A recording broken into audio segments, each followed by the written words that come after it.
Hello guys, তোমরা কেমন আছো? আমি তো খুব ভালো আছি এখন। আর এটা হলো দুর্গাপুজোর ভিডিও ও অনেক দেরিতে ছেড়ে দিচ্ছি, মানে এডিট করতে একটু দেরি হয়ে গেছে। যাই হোক, তোমরা একটু দেখে নাও পরেই। তো চলে এসেছি দুর্গাপুজোর ভিডিও নিয়ে। তো দেখো, আজকে হলো সপ্তমীর দিন বেরিয়ে পড়েছি দুর্গা ঠাকুর দেখতে। তো প্যান্ডেলে যাচ্ছি, দুর্গা ঠাকুর দেখছি। কিন্তু আজকে মানে সপ্তমীর দিন না, আমার শরীরটা একদমই ভালো ছিল না। আমার গলাটা খুব ব্যথা লাগছিল, মানে ঢোক গিলতে পারছিলাম না, এমন অবস্থা। তবুও ভালো লাগছিল না বেরোতে, কিন্তু মনেও হলো যে একটু বেরোই। সেই জন্য একদম মানে হালকাভাবে সেজে একটা কুর্তি পরে বেরিয়ে পড়েছি আমি আর আমার মেয়ে দুজনে মিলে। এই প্যান্ডেলে আসছি, বিভিন্ন প্যান্ডেলে যাচ্ছি। তো দেখো, একটা প্যান্ডেলে চলে এসেছি। এই প্যান্ডেলটা দেখো, জাস্ট অসাধারণ, কি বলবো। পরে তোমাদেরকে ভালো করে দেখাচ্ছি। দেখো আমার মেয়েকে বললাম যে তাহলে তুই একটু ঘোর, আমি তোর একটু ভিডিও করে দিই। তো এইভাবেই দুজনে মিলে ভিডিও করছি, একে অপরের দেখাচ্ছি। তারপরে চলে এসেছি ফুচকা খেতে। তো ফুচকার এখানে দাঁড়িয়ে পড়েছি। মেয়েকে বললাম তুই খা না রে। মেয়ে বললো যে না, তুমি একটাতেই নাও, আমরা দুজনে খাবো। তো আমি আমার মেয়েকে খাইয়ে দিলাম, আর আমিও দাঁড়িয়ে পড়েছি খেতে। আর দেখো, আমার ক্লিপটার সঙ্গে একদম কুর্তিটার সঙ্গে ম্যাচিং হয়ে গেছে না? বেশ ভালো লাগছে দেখতে, বলো। তারপরে চলে এসেছি আবার একটা অন্য প্যান্ডেলে। তো দেখো, এইটাও একটা প্যান্ডেল। তো একটা অন্য মানে মাঠে চলে এসেছি। এইভাবেই বিভিন্ন মাঠে ঘুরছি, খুব একটা বেশি দূরে যাইনি। তো কটা প্যান্ডেল দেখেছি বেশ এই পর্যন্ত। আমি মনে হয় তোমাদেরকে বোধহয় দুটো প্যান্ডেল এখন দেখাতে পারবো। তো তারপরে আবার অন্য প্যান্ডেল দেখতে পাবে। যাই হোক, দেখো এখানে লেবু চা বিক্রি হচ্ছিল, স্টল দিয়েছিল। তো গলাটা বললাম না আমার এত ব্যথা, সেই জন্য লেবু চা একটু খেয়ে নিচ্ছি, বেশ ভালো লাগছিল দেখতে। তারপরে এটা তো নেক্সট ডে আমি এসেছি আমার বাপের বাড়িতে এসে পাড়ায় ঠাকুর হয়েছে।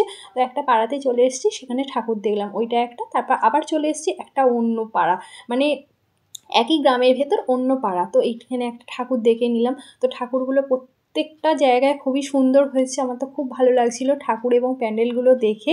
তারপরে চলে এসেছি একদম আমাদের পাড়াতে, মানে যেখানে আমাদের বাড়ির একদম বাড়ির সামনে মেন পুজো হচ্ছে সেখানে। দেখো আমাদের সোনা বাবা দেখছো ঘন্টা বাজাচ্ছে, ও এইসব পেলে আর কিছু চায় না। আর একটু ক্যামেরা করলাম, ও সেটা দেখেই হাসছে। এই যে একদম আমাদের বাড়ির সামনে যেই পুজোটা হচ্ছে, দুর্গা ঠাকুর মানে জাগ্রত দেবী, হ্যাঁ। তো এইখানেই বসে আছি সবাই মিলে, আমাদের বাড়ির সবাই বসে রয়েছে। তো আমি একটু নিজেকে ভিডিও করলাম, আমার পাশেই ননা বসে রয়েছে, তারপরে সবাই রয়েছে, অনেকেই রয়েছে। তো একটু ভিডিও করলাম। এখন আরতি হচ্ছে, তো আরতি দেখছি বসে বসে, আর একটু ক্যামেরা করছি তোমাদের সামনে। এই যে এখন আরতি হচ্ছে, তো একটু দেখিয়ে দিলাম তোমাদেরকেও আরতিটা। তো যাই হোক, এইভাবেই আজকের দিনটা মানে কেটে গেল। এটা হলো অষ্টমীর দিন, আর সপ্তমীর দিন তো তোমাদেরকে দেখিয়ে দিলাম। তো চলে এসছে বিদায়ের মানে কি বলবো, মন খারাপের দিন। আজকে হলো বিজয়া দশমী, সবাইকে শুভ বিজয়া দশমীর অনেক শুভেচ্ছা জানাই। আমাদের ছোটরা যারা রয়েছে তাকে ভালোবাসার, বড়দের প্রণাম জানিয়ে আজকে বিজয়া দশমীর ব্লগ আবার তোমাদের সামনে হাজির করে দিলাম। তো আজকে দেখো খুব মন খারাপের দিন। তো ঠাকুরকে এইসবে নাবাচ্ছে, তো বরণ টরণ হবে এইসব। দেখো একদম বেদিটা পুরো ফাঁকা হয়ে গেল, মনটা মানে কি বলবো, আবার সামনে বছর 1 বছরের অপেক্ষা। যাই বা হোক, এইখানে দেখো আমি আজকে এইভাবে সেজেছি, একটু তোমাদেরকে দেখিয়ে নিলাম।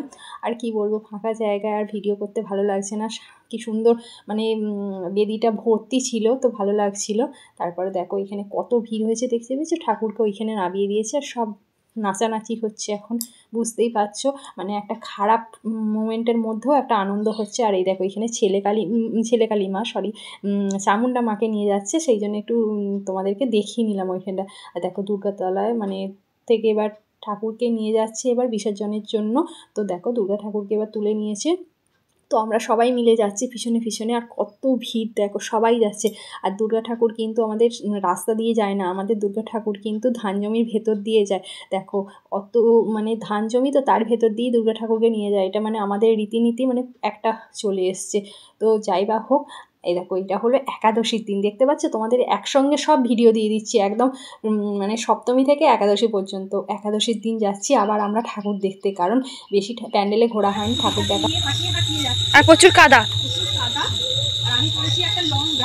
Long delta ground. অন্ধকারের মধ্যে কিছু লুক দেখানো যাবে না, প্যান্ডেলে যে দেখাতে হবে।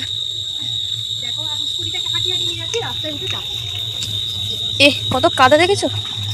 আমরা ঠাকুর দেখতে যাচ্ছি, ওখানে ভাই যাচ্ছে আগে আগে পাঞ্জাবি পরে। কত কাদা,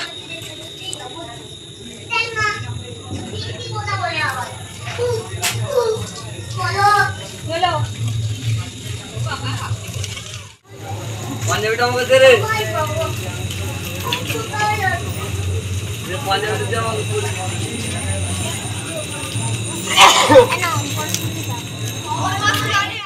বাড়ি থেকে বেরিয়ে এখন রাস্তায় দাঁড়িয়ে রয়েছি, কারণ ভাই এখানে দাঁড়িয়ে ছিল, তো আমরা একটু দাঁড়িয়ে পড়েছিলাম এখানে। তো দাঁড়িয়ে একটু ভিডিওটা মানে ফোনটা চালিয়েছি, তো একটুখানি ভিডিও করে নিলাম আর কথা বলছিলাম। তো যাই হোক, চলে এসেছি আমরা এবার প্যান্ডেলের কাছে, মানে রাস্তায় দাঁড়িয়ে রয়েছি, এখনও প্যান্ডেলে ঢুকিনি। দেখো আমাদের সোনা বাবাকে দেখিয়ে দিলাম, সোনা বাবাকে পাঞ্জাবিটা পরে খুব সুন্দর লাগছে। তারপরে চলে এসেছি এবার প্যান্ডেলের সামনে। তো প্যান্ডেলের মাঠটা দেখো কত কাদা, মানে আমাদের পা পুরো ঢুকে যাচ্ছে। তো যাই হোক, আমি পড়েছি একটা লং ডেল্টা গ্রাউন্ড, আমার গ্রাউন্ডের নিচেটা কাদায় ভর্তি হয়ে যাচ্ছে, তবুও আমি ভিডিও করার জন্য কিছু করার নেই, মানে জামাটা কাদায় ভর্তি হয়ে যাচ্ছে। তো প্যান্ডেলটা তোমাদেরকে দেখিয়ে দিলাম, প্যান্ডেলটা খুব সুন্দর হয়েছে। আর প্যান্ডেলের সামনেটাতে জানো তো একটু শুকনো ছিল, ওখানেই মানে আমরা ভিডিও করেছি, অনেক ফটো তুলেছি। সামনে যতটা যাচ্ছি ততটা অনেকটা শুকনো, মানে পিছন দিকটা অনেকটাই কাদা ছিল। তারপরে দেখো আমার মেয়ের আর আমার মানে ড্রেসের কালারটা পুরো ম্যাচিং হয়ে গেছে। আর পূজাকে দেখিয়ে দিলাম, আর দেখো এই প্যান্ডেলের ঠাকুরটাও দেখিয়ে দিলাম তোমাদেরকে, খুব ভালো হয়েছে। তারপরে আমরা গাড়ি রেখে তো হেঁটে ঘুরছি, কারণ ভিতরে না প্রচুর কাদা, গাড়ি নিয়ে ঢোকা যাবে না এরকম অবস্থা। তো যাই হোক, পাশাপাশি সব প্যান্ডেল হেঁটেই আমরা সব দেখে মানে দেখছিলাম। তো তারপরে চলে এসেছি একটা অন্য প্যান্ডেলে, এখানে ঠাকুরকে বের করে দিচ্ছিল, খুবই মনটা খারাপ লাগছিল, কি আর বলবো। তো চলো, আর কি বলবো, ভিডিওটা তাহলে এখানেই শেষ করে দিচ্ছি। তো দেখা হচ্ছে তোমাদের অন্য একটা নতুন ভিডিওর সঙ্গে। তো ভালো লাগলে চ্যানেলটা সাবস্ক্রাইব করে দিও।